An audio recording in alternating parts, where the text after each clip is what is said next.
ساحة للعلم كنا نلتقي والحب والإخلاص زاد قلوبنا نمضي إلى نور اليقين ونرتقي قمم الكلمات.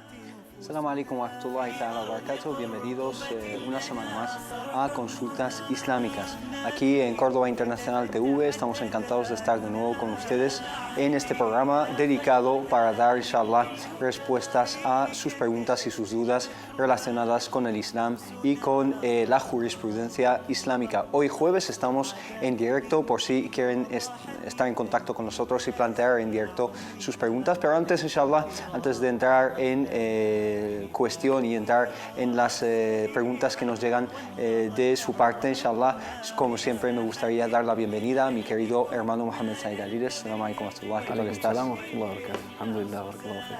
Barakallahu fiik, encantado de tenerte conmigo y inshallah pasamos a detallar las vías que tienen ante ustedes para hacernos llegar sus preguntas. Ante todo el número de teléfono que es el 911 7302 51, 911 7302 51 y también el email que es consultas@cordobainternacional.com y la página de Consultas Islámicas en Facebook, como lo ven ahí, van apareciendo en pantalla.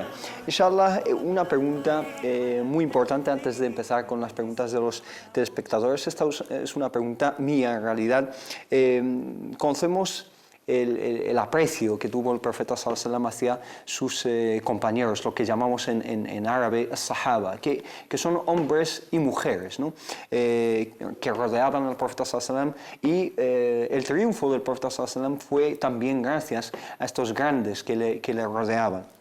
Entonces hay un aprecio que tuvo el profeta sallallahu alaihi wasallam, un aprecio que tenemos nosotros como musulmanes y nos vemos ante algunos grupos que se autoproclaman musulmanes, pero que caen en el vilipendio y en el insulto, en hablar mal de estos grandes seres humanos que rodeaban al profeta sallallahu alaihi wasallam, los sahaba. Entonces, ¿cuál es el estatus primero de los sahaba en el Islam y qué pasa con esta gente que insulta a personas que son realmente referencias para cada musulmán, ¿no? Bismillah ar-Rahman ar-Rahim, alhamdulillah, sallallahu wa sallam wa baraka ala mulana rasulillahi wa alihi wa sahbihi wa man wala. En el nombre de Allah, el misericordioso y el clemente, alabado sea Allah, que la paz y las bendiciones de Allah sean con su amado profeta Muhammad, sus familiares, compañeros y aquellos que siguieron su guía hasta el día del juicio final. Los sahaba, los compañeros del profeta Muhammad sallallahu alaihi wasallam, es una generación muy destacada, es una generación especial. Nuestros sabios dicen que Allah subhanahu wa ta'ala los eligió uno a uno para su amado y querido profeta Muhammad sallallahu alaihi wasallam, para que llevaran con él la tarea del da'wah, la tarea de la construcción del Islam y la divulgación del Islam. Fueron asignados al profeta Muhammad sallallahu alaihi wasallam, porque si hacemos el estudio de la vida de cada uno y el papel de cada uno, el papel complementario, son únicos. Es una generación, tal y como dijo el profeta Muhammad sallallahu alaihi wasallam en un hadith narrado en el Bukhari y Muslim en el Sahihain, narrado por Sahabi al-Jalil Imran ibn Husayn: Khayrul quruni qarni, thumma alladhina yalunahum, thumma alladhina yalunahum. La mejor generación es mi generación, sus compañeros sallallahu alaihi wasallam, luego los que vienen después y luego los que vienen posteriormente. Y dijo el profeta Muhammad sallallahu alaihi wasallam en un hadith también narrado en Sahih al-Bukhari: La tasubbu ashabi, no insultéis a mis compañeros. Falau anfaqa ahadukum mithla jabali Uhudin dhahaban ma balagha mudda ahadihim wala nasifa. Si vosotros gastáis en la caridad como el monte de Uhud, que es una montaña grandísima, enorme en Arabia Saudí, si gastamos el peso de esa montaña en oro, en la caridad y en las obras de bien, no llegaríamos a lo que dieron ellos con sus puños, con sus dos manos, lo que ofrecieron ellos, el puñado de ellos o la mitad de ese puñado. Hicieron muchísimo. Y este es un hadith auténtico. Auténtico. Y muchísimos hadithes, y tenemos las aleas donde Allah subhanahu wa ta'ala les alaba, donde Allah subhanahu wa ta'ala habla de que está complacido con ellos. والسابقون الأولون من المهاجرين والأنصار والذين اتبعوهم بإحسان رضي الله عنهم ورضوا عنه وأعد لهم جنات تجري من تحتها الأنهار. Los que emigraron con el profeta Muhammad sallallahu alaihi wasallam y los ansar y los que vinieron y los que acogieron a los inmigrantes y su generación, Allah subhanahu wa ta'ala está complacido con con ellos y ellos están complacidos con él y les ha preparado una recompensa en el paraíso. También tenemos la ley en Surat al-Fath, Muhammadur Rasulullah, والذين معه أشداء على الكفار رحماء بينهم تراهم ركعا سجدا يبتغون فضلا من الله ورضوانا سيماهم في وجوههم من أثر السجود. Al final dice Allah subhanahu wa ta'ala, radiyallahu anhum wa radwan. Allah subhanahu wa ta'ala está complacido con ellos. Allah los menciona en un estatus muy destacado, gente que ha dedicado su vida. Dice Allah subhanahu wa ta'ala que está complacido con ellos. Y el profeta Muhammad sallallahu alaihi wasallam, cuando habla del grupo de Badr, los que combatieron con él en la batalla de Badr, وما يدريك يا عمر لعل الله اطلع على أهل بدر فقال اعملوا ما شئتم فإني قد غفرت لكم. Haced lo que os dé la gana porque ya os he perdonado. Y sin hablar de los más destacados entre ellos, Abu Bakr as-Siddiq radiyallahu anhu, el mejor de la creación después de todos los profetas. Sí. El mejor de la creación después del profeta y de todos los profetas es Abu Bakr as-Siddiq radiyallahu anhu. Umar ibn al-Khattab radiyallahu anhu, Uthman ibn Affan, ما ضر عثمان ما فعل بعد اليوم, después de su sacrificio, de su dedicación, de todo lo que gastó, de sus bienes, haga lo que haga Allah subhanahu wa ta'ala, no se lo va a tener, está complacido con él. Ali radiyallahu anhu arda, nuestras madres, las mujeres del profeta Muhammad sallallahu alaihi wasallam, las compañeras del profeta y los compañeros del profeta Muhammad sallallahu alaihi wasallam, venir y insultarles y difamarles y digamos querer despreciarles y manchar su imagen y menospreciarles y manchar su imagen, yo creo que es un acto que te saca del Islam. El Imam Ahmad radiyallahu anhu, cuando le preguntaron sobre aquellos que insultan a Abu Bakr y a Umar y a Aisha, dijo: la arahum min al-Islam. No los veo parte. No los veo parte del Islam. Insultar al primer califa del profeta Muhammad sallallahu alaihi wasallam, el que menciona Allah subhanahu wa ta'ala en el sagrado Corán,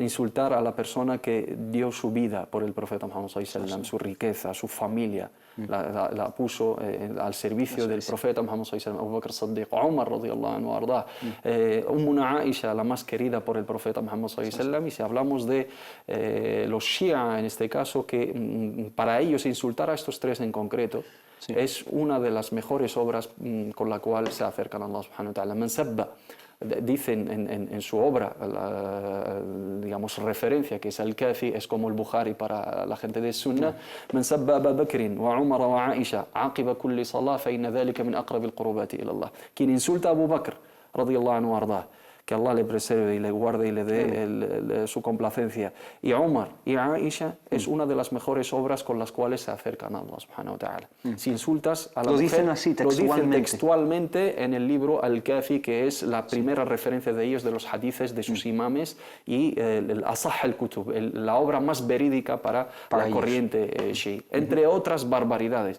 Todos los sahaba para ellos no son dignos de respeto, son mentirosos, son traidores, excepto, según las narraciones, o 6 o 7 o hasta un máximo de 11. Y Salman el-Farisi es porque es persa, Ammar ibn Yasir porque fue abatido en el bando del Imam Ali radiyallahu anhu, donde dijo el profeta Muhammad sallallahu alaihi wasallam: taqtulu al-fi'atu al-baghiya.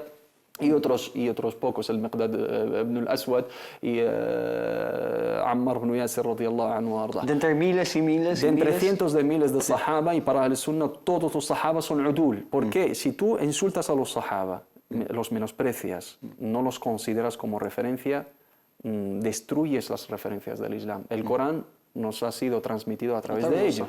La sunna del profeta Muhammad sallallahu alaihi wasallam nos ha sido transmitida a través de los compañeros del profeta Muhammad sallallahu alaihi wasallam. Si tú insultas a Muawiyah radiyallahu anhu arda, que es uno de los enemigos de esa corriente desviada, Muawiyah era uno de los escribas del profeta Muhammad sallallahu alaihi wasallam. Entonces, si ponemos en cuestión y descalificamos totalmente a Muawiyah radiyallahu anhu arda, estamos poniendo en cuestión la escritura del Sagrado Corán. Si menospreciamos a Ummuna Aisha radiyallahu anha arda, la mujer que más amaba al profeta Muhammad sallallahu alaihi wasallam, la criatura que más amaba al profeta Muhammad sallallahu alaihi wasallam, porque se lo preguntaron a él: Man ahabbu an-nasi ilayka ya Rasulallah? Qala Aisha.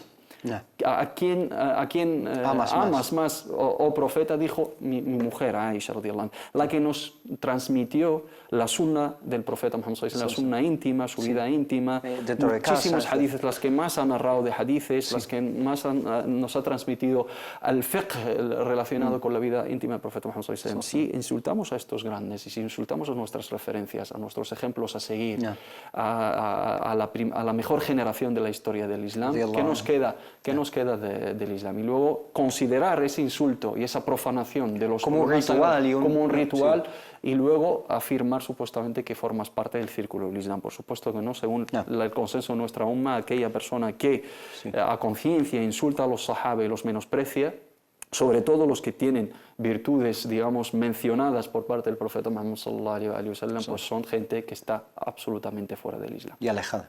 Inshallah, vamos a seguir con este tema, pero con tu permiso doy paso a una llamada. Nos llama el hermano Ahmed desde Salamanca. Assalamu alaikum wa rahmatullah. Assalamu alaikum, Ahmed. Me parece que no está con nosotros, que nos vuelva a llamar, inshallah. La pregunta que tenía yo es, Allah subhanahu wa ta'ala en el Corán dice, innamal mu'minuna ikhwa, los creyentes, y habla especialmente de los creyentes del tiempo del profeta sallallahu alaihi wasallam, que son los compañeros, son hermanos. Entonces, insultar a un sahabi es como insultar a todos, porque estás insultando a su hermano, ¿no? Por supuesto. Los sahaba tienen la misma consideración. Dentro de los sahaba de las generaciones, pues hay los más destacados, los Julafa, luego los 10 albriciados con el paraíso, luego la gente de Badr, luego los Muhajirun, luego la gente de Uhud, luego la gente del Bay'a, luego hay categorías dentro de los sahaba. Pero el conjunto de los sahaba para nosotros, la gente del Sunnah wal Jama'a, son todos udul, son todos de fiar, son todos gente a seguir, son ejemplos a seguir, porque es la generación que Allah eligió para el profeta Muhammad sallallahu alaihi wasallam.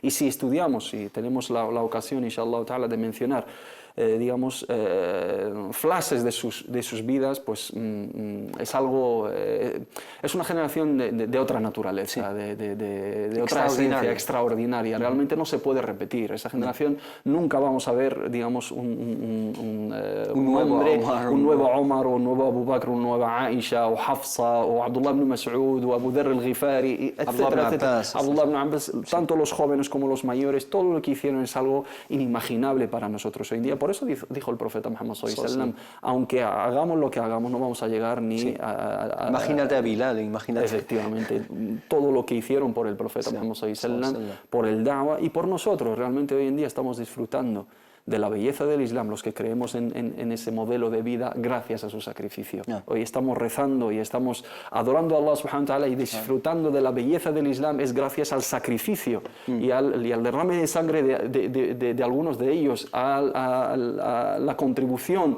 financiera y económica, a la inmigración, dejaron sus tierras, dejaron sus familias, hicieron de todo, pasaron hambre, pasaron opresión, hostilidad, sufrieron maltrato, todo para que nosotros hoy en día estemos disfrutando de la palabra de Allah subhanahu wa ta'ala. Venir hoy en día y vamos, sin tener, digamos, lugar a una comparación con ellos y insultarles encima en vez de agradecerles y pedir a Allah subhanahu wa ta'ala por ellos, hacer at-taraddi alayhim, pedir que Allah subhanahu wa ta'ala esté complacido con ellos, sino adorar a Allah a través de su insulto y decir que eso es Islam, que eso es una obra de cercanía a Allah subhanahu wa ta'ala. Yo creo que queda claro para cualquier persona que tiene dos dedos enfrente y que ha estudiado las bases del Islam, que son gente desviada, que afirma supuestamente pertenecer al Islam y no son parte de ello. A diferencia de estos grupos que dicen que sus imames son infalibles, nunca cometen ningún tipo de errores, incluso algunas facciones dentro de ellos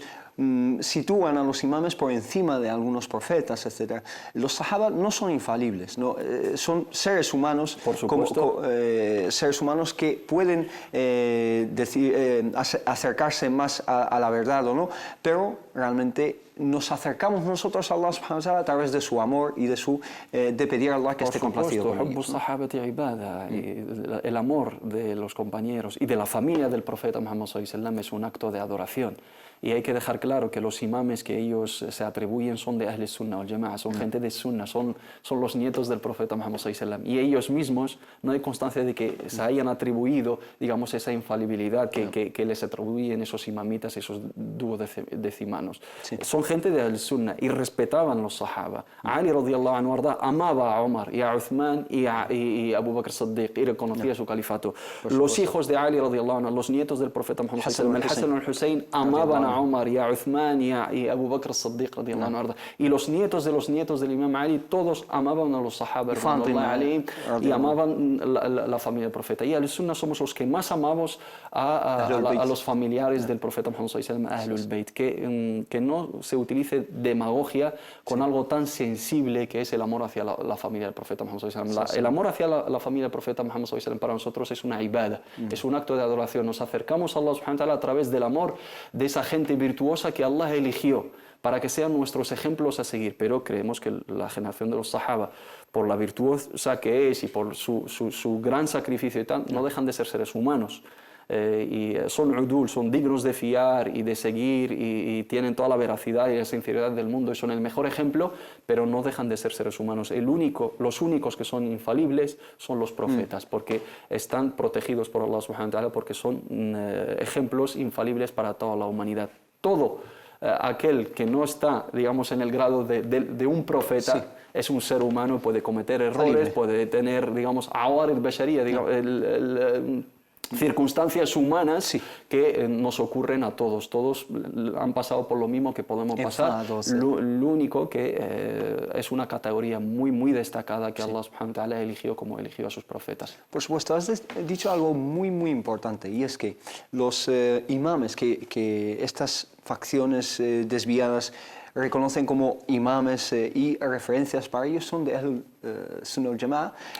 Y decir una cosa, y es comparar los Shia, es que en muchos libros de hadith o del Jarh o Ta'dil, etc., pues sale la palabra Shia, ¿no? Pero realmente es la misma, digamos, el mismo estatus, los Shia actuales como los de esa época. En absoluto. ¿Qué significaba entonces y qué significa hoy en día? Los Shia, ya lo hemos tratado en los programas anteriores. Shi'at Ali, por ejemplo, cuando decimos Shi'at, hemos dicho Shia son los partidarios. En árabe son los partidarios, los seguidores de.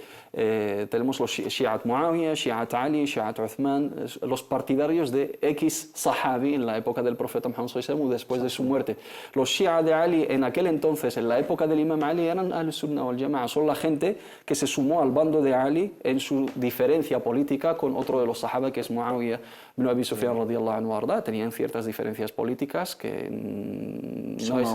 son normales y no es contexto ahora para detallarlas, inshallah ta'ala, en otro espacio. Pues diferencias políticas a la hora de estimar, ¿no?, cuál es la decisión más oportuna respecto a una cuestión de Estado. Ali era el califa, Muawiyah era el gobernador de Levante, de Sham, de Siria en la actualidad, y había una muerte de un tercer califa por el medio, etcétera, y había diferencias. Hay gente que veía que uno de ellos tenía razón y otros veían que el otro tenía razón. Estos eran partidarios de este y los otros eran partidarios del otro. Estos son Shi'at Ali, estos son Shi'at Muawiyah, y son gente de Ahl Sunnah wal Jama'a, porque ninguno descalificaba al otro, ni lo sacaba del Millah, ni lo sacaba de la religión, y ni mucho menos. El Shia, digamos, ideológicamente y políticamente no se conocen sino hasta la muerte del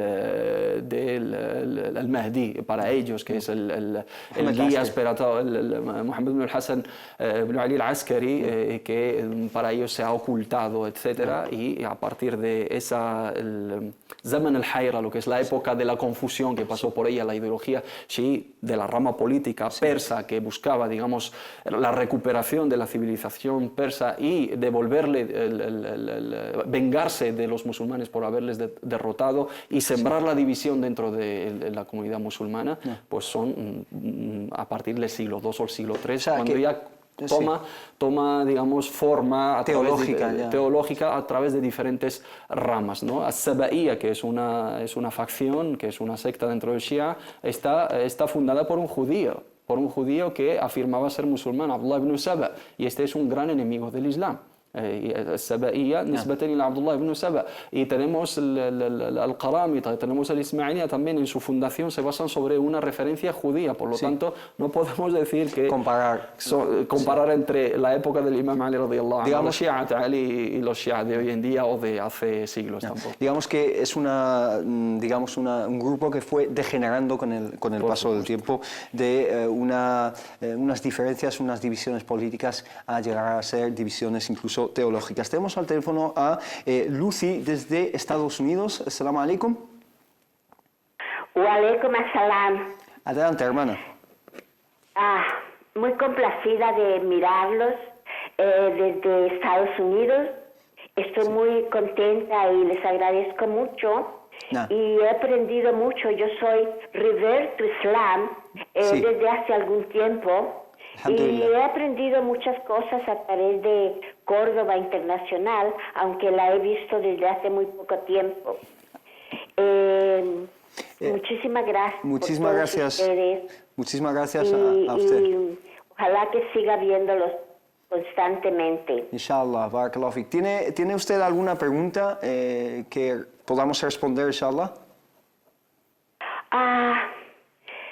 Tendría muchas, pero me limito a solamente agradecerles Muy bien. y a mandar un saludo para la hermana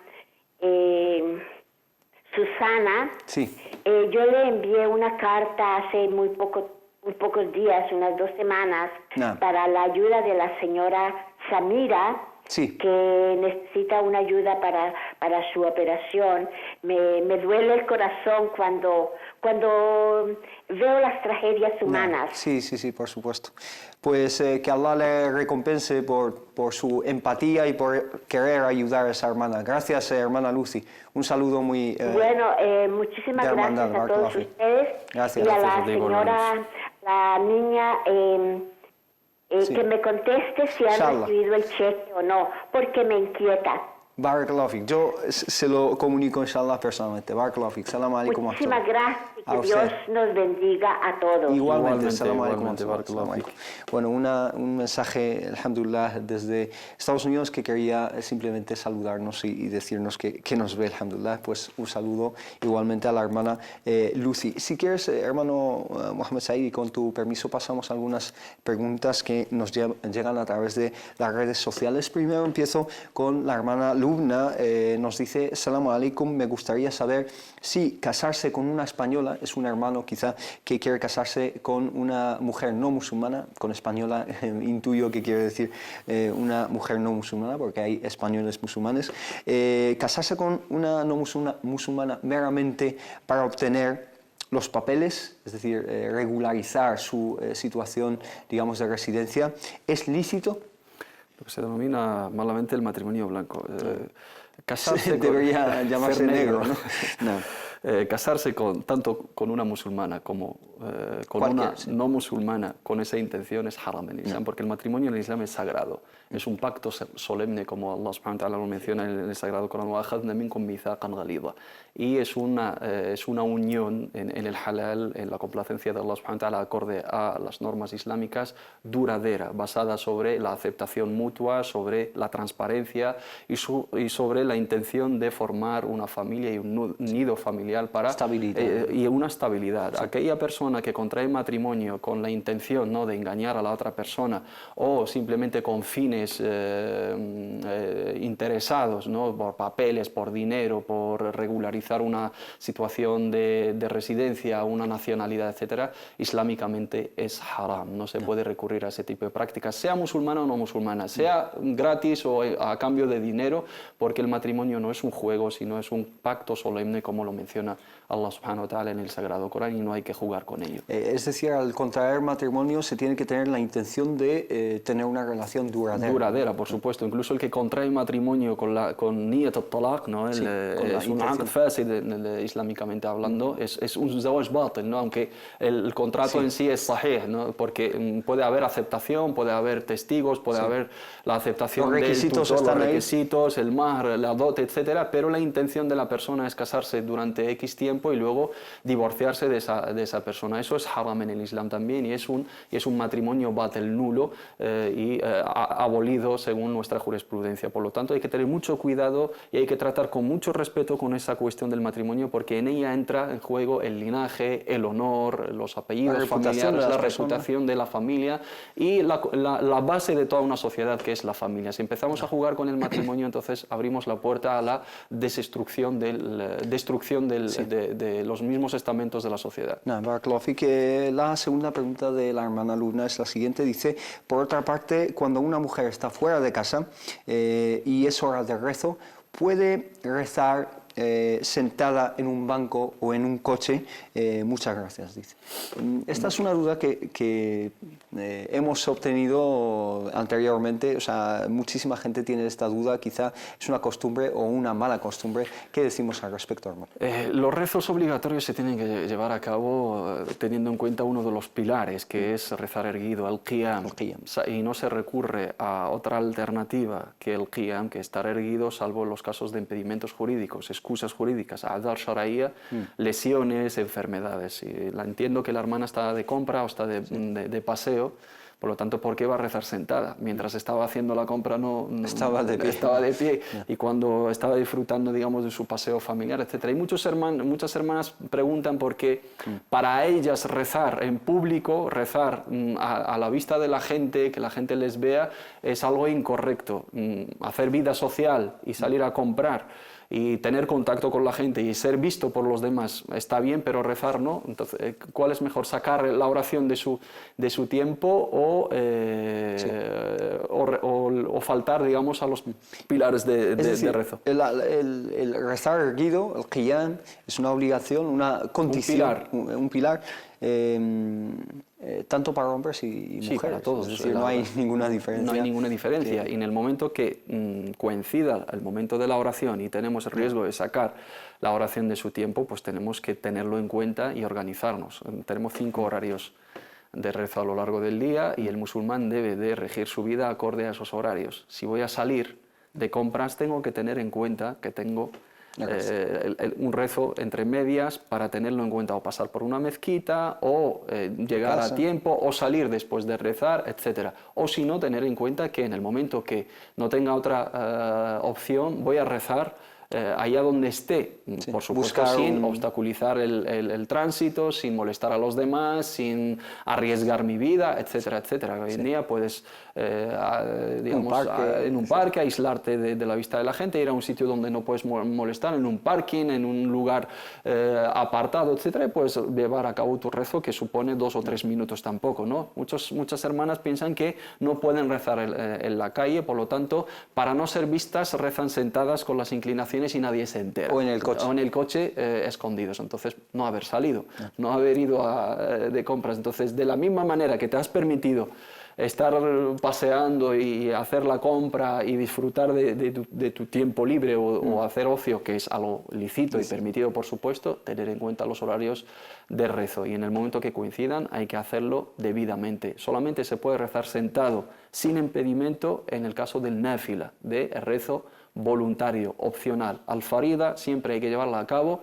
Si no tenemos, digamos, impedimentos, si no tenemos udhr, siempre hay que rezarlo con qiyam, porque es un pilar de la oración. Barakallahu fik, inshallah nos vamos a una pequeña pausa, pero antes decirle a la hermana Lucy que me comunican que ha sido recibido su mensaje, inshallah le van a contestar lo antes posible. Inshallah volvemos en unos pocos minutos después de esta pequeña pausa. Assalamu alaikum.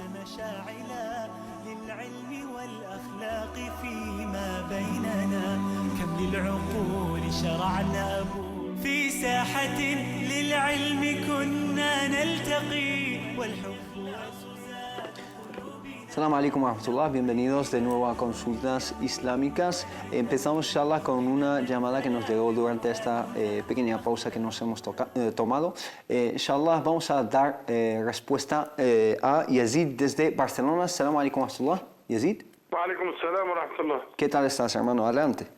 Alhamdulillah. Adelante. Vale. Sí. Tengo aquí una pregunta de una hermana que ella quería irse a la Meca a hacer el peregrinaje. Y como en el hadith que Rasul ha dicho que uno cuando vuelve del peregrinaje vuelve como si acaba de nacer. Y ella quiere saber si Allah Ta'ala perdona todos los pecados o hay algunos pecados que no se perdonan. Entendido. Ella lo que ella quería saber esta pregunta. ¿Derechos de los demás se refiere o cosas que ha hecho ella? Sí, lo que se puede perdonar y lo que no se puede perdonar. Me refiero a cosas que haya hecho ella o cuestiones que tienen que ver con derechos de otras personas. O sea, deudas, etcétera, ¿no? Sí, deudas, a lo mejor estafa, robo, cosas así. Pecados mayores, etcétera, ¿no? Sí. Barakallahu fik. ¿Alguna otra duda, hermano Yazid? No, de Va. momento solamente una. La próxima vez que llamaré, ¿puedo preguntar 3 a la vez?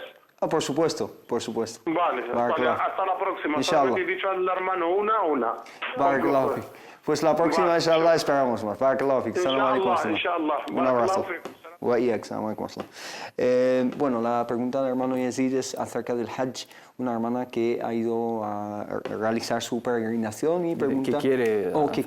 disculpa, y pregunta acerca de este hadith. ¿Realmente el perdón de Allah subhanahu wa ta'ala, según este hadith, engloba todo o hay ciertas faltas que no están incluidas, digamos, dentro de este hadith? Dice el profeta Muhammad sallallahu alaihi wa sallam: "Man hajja falam yarfuth wa lam yafsuq raja'a min dhunubihi ka yawma waladathu ummuh." Aquella persona que hace la peregrinación sin que esa peregrinación sea afectada por ninguna falta y por ningún fallo y por ninguna obscenidad, volverá de sus faltas tal y como si lo hubiese, digamos, traído su madre, dado a luz, ¿no? dado a luz, como si hubiese naciera, nacido de nuevo, ¿no? hubiese nacido de nuevo, una página blanca. Sí. Y dice también el profeta Muhammad sallallahu alaihi wasallam: "El hajjul mabrur laysa lahu jazaa'un illa al-jannah." La peregrinación correcta no tiene otra recompensa sino el paraíso.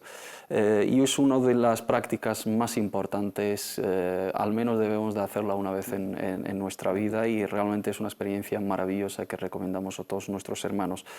Los sabios han comentado el aspecto de los pecados, porque sabemos que los pecados son de dos tipos, ¿no? Pecados en dos tipos, sí, pecados personales, ¿no? Faltas nuestras, transgresión con nosotros mismos, ¿no? Sí. Sobrepasar los límites de la religión, ser negligente con la práctica de la religión, cometer pecados capitales, mayores, etc.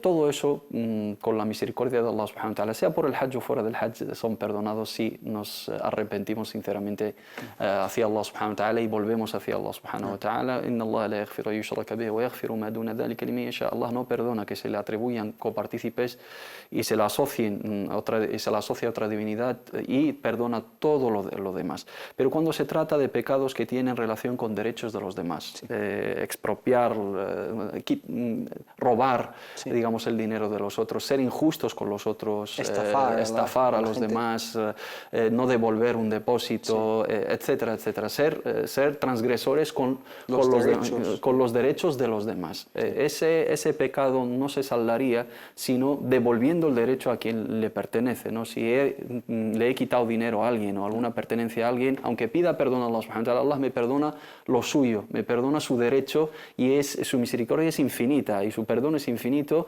y todo pecado delante de la misericordia de Allah subhanahu wa ta'ala es insignificante. Pero cuando se trata de los derechos de los demás, por eso es recomendable, antes de emprender el viaje del hajj, una de las wasaya, una de las recomendaciones es zanjar todas las deudas, liberarnos, digamos, de las deudas también morales con los demás. Si le hemos hecho daño a alguien, hemos hablado mal, pedirle perdón, decirle perdón, reconciliarnos con aquellas personas que estamos, digamos, peleadas con ella, etcétera, y ir, digamos, solamente con nuestra cuenta pendiente. Aunque hay sabios que dicen que en el hajj se perdona prácticamente todo, sobre todo en el día de Arafah, que es el día de la misericordia y el perdón y de la salvación del atq min an-nar. Allah subhanahu wa ta'ala perdona incluso los pecados que tienen que ver con los derechos de los demás, porque es una práctica especial y es un momento especial, en un lugar especial donde Allah subhanahu wa ta'ala prometió ese perdón. Por lo tanto, la hermana, para estar más segura, si se trata de derechos de los demás, es recomendable antes de ir al hajj saldar esas deudas con la gente, pedirles perdón o llegar a un acuerdo, una conciliación. Si se refiere a cosas que haya hecho, sea lo que sea, se lo digo desde aquí, sea lo que sea, mientras crea en la unicidad de Allah subhanahu wa ta'ala, en ese lugar volverá, inshallah. Si hace bien su peregrinación con una intención sincera y una devoción y una dedicación a Allah, volverá tal y como la trajo su madre a este mundo. Pedimos a Allah subhanahu wa ta'ala que no nos prive de ello. Amén. Nosotros, que todos y cada uno de nosotros hemos sido injustos contra nosotros mismos. Pasamos a una pregunta por escrito de una hermana. Nos dice la hermana Mariam Salcedo nos dice: Assalamu alaikum wa rahmatullahi wa barakatuh. Mi nombre es Mariam, soy española de origen y quería haceros una consulta. No pude recuperar el mes que no ayuné debido a un embarazo. Luego llegó el mes de Ramadán y ayuné, pero enfermé a los 15 días, así que por lo menos debo un mes y medio de ayuno. He querido recuperarlo, pero enfermo cada vez que lo intento y estoy pocos días bien. ¿Qué puedo hacer para saldar esta deuda pendiente? ¿Es pecado ya que no saldé mis días antes del Ramadán siguiente? Espero vuestra respuesta y gracias. La hermana debe saber de que su falta de ayuno es por culpa de una excusa no considerada jurídicamente. Tenía el permiso al estar embarazada y sobre todo durante ciertos meses del embarazo, que el ayuno puede ser incompatible con su estado. Si deja de ayunar porque está embarazada, porque está amamantando a su bebé o porque tiene alguna enfermedad, no pasa absolutamente nada. El problema está ahora en la recuperación. Quiso recuperar, bueno, le alcanzó otro Ramadán sin que haya recuperado la deuda pendiente.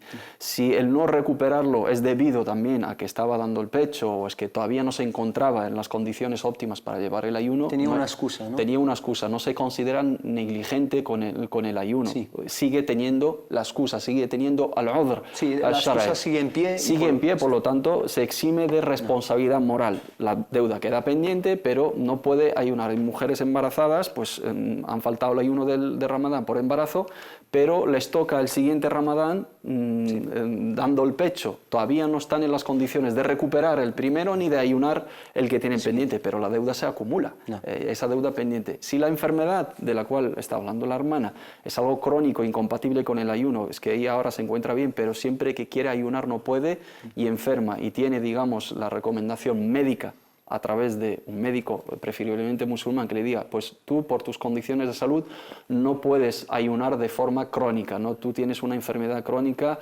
incompatible con el ayuno. Paga por aquella deuda que tiene del mes y medio pendiente y a partir de ahora ya no ayuna, sino paga la fidia. Esto en el caso de tener una enfermedad crónica incompatible con el ayuno, pero si se refiere a que le cuesta el ayuno nada más, ahora que no está en las mejores condiciones, que espere hasta que esté bien de salud y hasta que esté en las condiciones óptimas para hacerlo y recupera el ayuno que tiene pendiente, inshallah ta'ala, y no se considera negligente en el sentido de que no ha podido recuperarlo porque no ha podido. Si ha podido recuperarlo y lo ha retrasado, recupera la deuda y paga una fidia como una penalización. Sí, por cada día una cantidad de dinero que llamamos fidia. Y esto que acabas de decir, querido hermano, hace palpable la ayah que dice "Ma ja'ala alaykum fid dini min haraj", es decir, Allah subhanahu wa ta'ala nunca hace algo difícil en nuestra religión, nada está por encima de nuestras capacidades, así que la hermana, dentro de sus capacidades, inshallah, que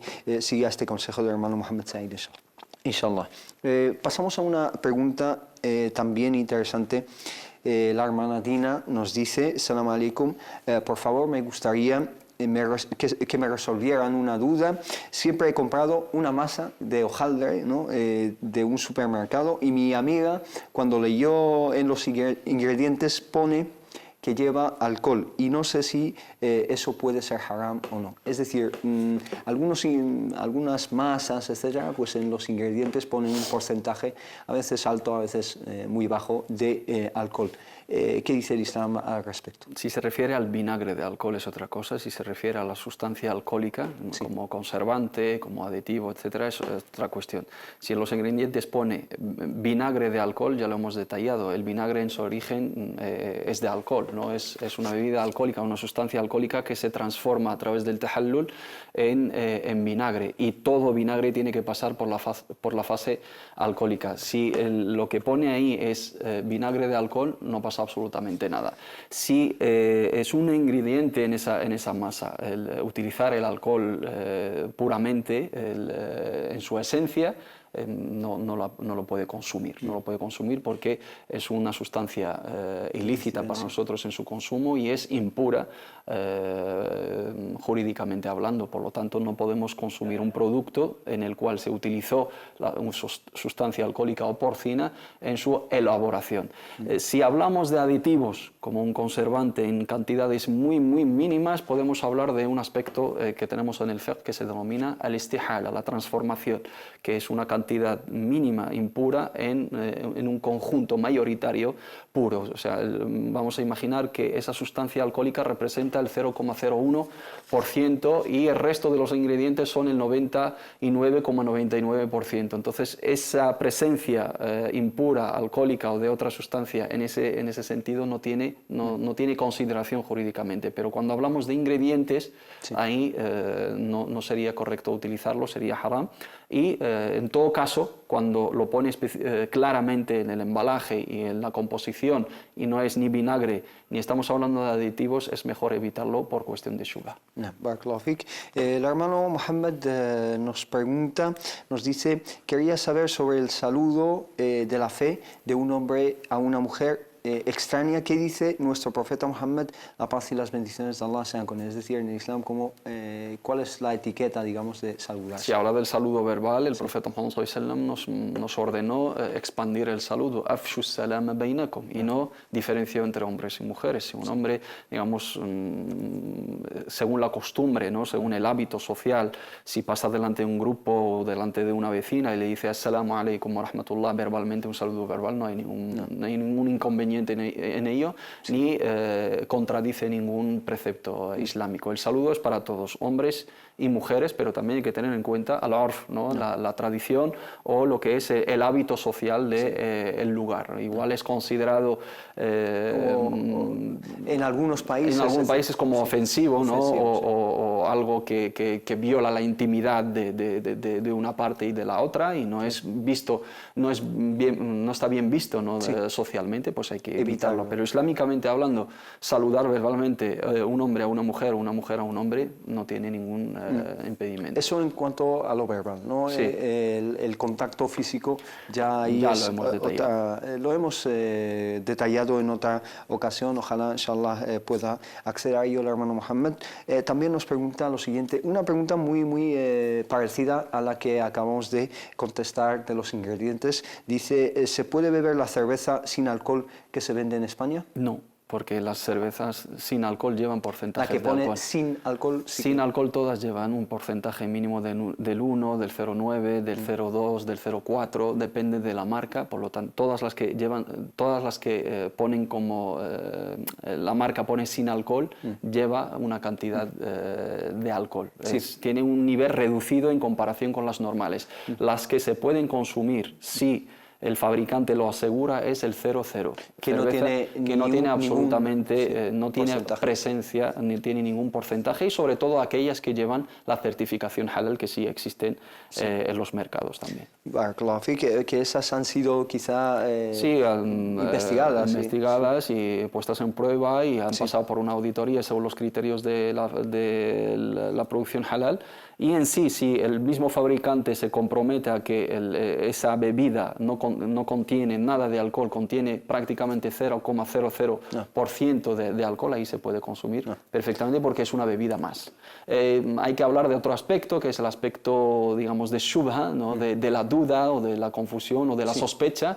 Es en el momento que uno, pues, públicamente, siendo musulmán, en un contexto está bebiendo, la gente no va a diferenciar si es 0,0 o está tomando otra cerveza, si es a nivel, digamos, público. Tener ciertas cuestiones en cuenta de cara a la imagen, a la reputación, pero en sí el consumo... Si la sustancia en sí es halal o no, no hay ningún problema. Si es halal, no contiene nada de alcohol, no podemos decir porque lleve un nombre parecido o de la misma marca que sí contiene alcohol, eso jurídicamente no nos puede, digamos, impedir el consumo de esa bebida. Es una bebida más de cebada soja o de trigo o de cualquier otra sustancia o fruta o cereal. Sí.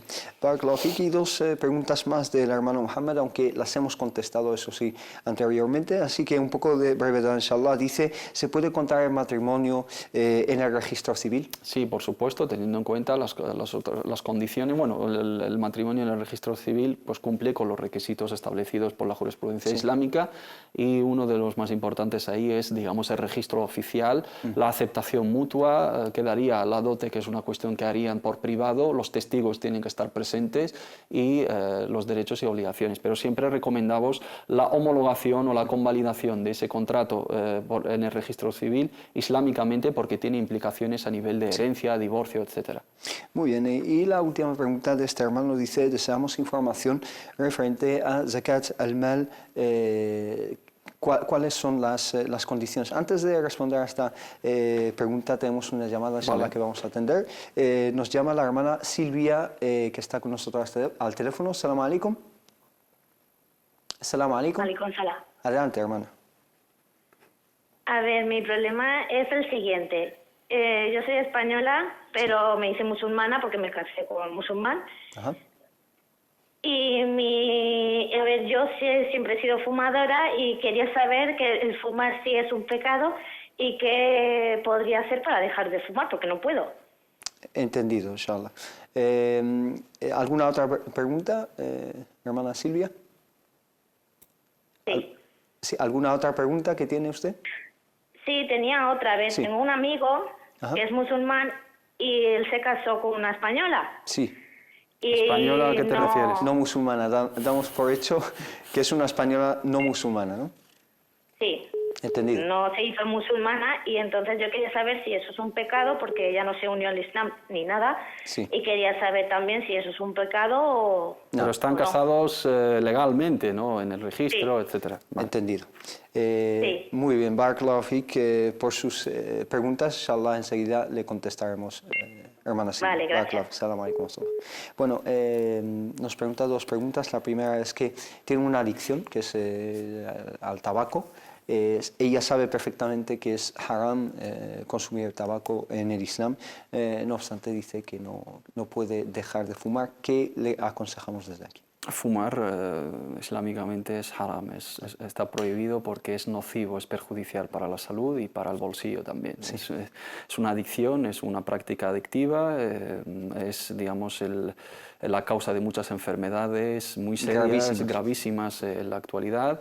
Y queda constancia de ello porque está prohibido en los lugares públicos, está limitado, ¿no?, su consumo a cierta edad, su venta a cierta edad. Entonces, fumar y la compra-venta de esa sustancia en el Islam es haram. Y la advertencia ahora actualmente lo ponen directamente, fumar mata, pero sí, lamentablemente nadie hace caso a ello. El Islam siempre protege la vida humana, la salud es un don de Allah que tenemos que salvaguardar para aprovecharlo en el bien, en su adoración y en nuestra vida óptima.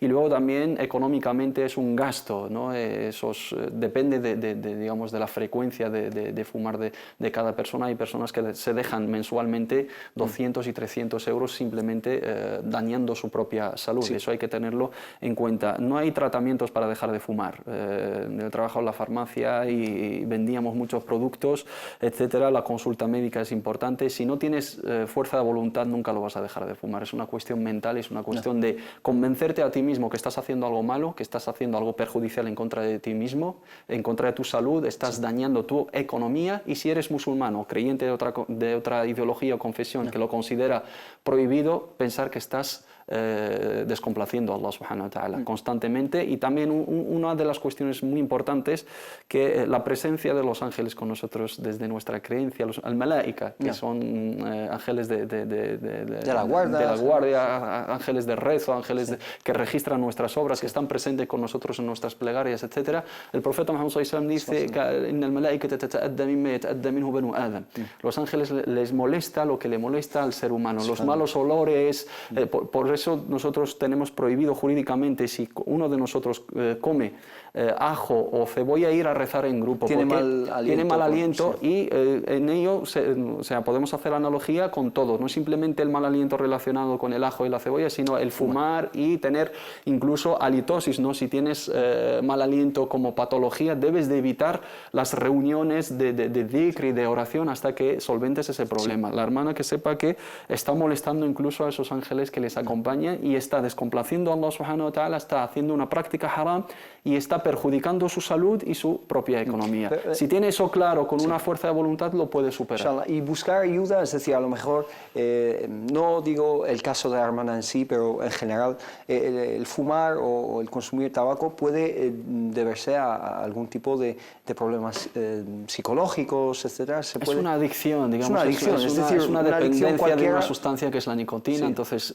tiene que inhibir esa sustancia en su sangre. Hay tratamientos farmacológicos que pueden ayudar, pero yo tengo constancia de que hay gente que ha dejado mucho dinero en esos tratamientos farmacológicos. Si tienes una fuerza de voluntad te pueden ayudar, porque son complementarios, pero si careces de esa fuerza de voluntad vas a gastar muchísimo dinero para nada. Y hay muchas técnicas y hay muchas falacias en ese sentido, que hay gente vendiendo humo a través de dejar de depender del humo, pero realmente si no tienes una fuerza de voluntad, Ramadán es la mejor época para hacerlo, porque con el ayuno, la abstinencia durante más de 12 horas o 10 horas, pues te ayuda con las plegarias, con el dua, inshallah ta'ala, y teniendo claro lo que hemos mencionado anteriormente. Convencerse uno mismo de lo que está haciendo que está mal, ¿no? Nos queda muy poco tiempo, inshallah, nos quedan bastantes preguntas. La segunda pregunta de la hermana Silvia acerca de este matrimonio de un señor musulmán con una señora no musulmana, dice si es haram, si es ilícito en sí. Casarse, para los hombres musulmanes tenemos permiso, ¿no?, de casarnos con mujeres no musulmanas si son pertenecientes a la gente del libro, si son propiamente cristianas o judías practicantes. Las mujeres castas y respetuosas de la gente del libro. Tiene que ser creyente, tiene que ser practicante de su religión. Ese es el matrimonio permitido para los musulmanes con las no musulmanes en sentido. Mujer judía practicante, creyente, mujer cristiana creyente y practicante. Esa es la base. Hay sabios que consideran que las sociedades históricamente consideradas como católicas y cristianas o judías, pues también tienen la misma consideración. Pero si sabe a ciencia cierta que es una persona atea, que no cree en nada, no puede contraer matrimonio con ella porque no tiene ese permiso. Y no tiene necesariamente que convertirse al Islam. Eso es otro de los errores, ¿no?, que piensa la gente. Si es no musulmana, se tiene que convertir primero al Islam para casarse con un musulmán. No.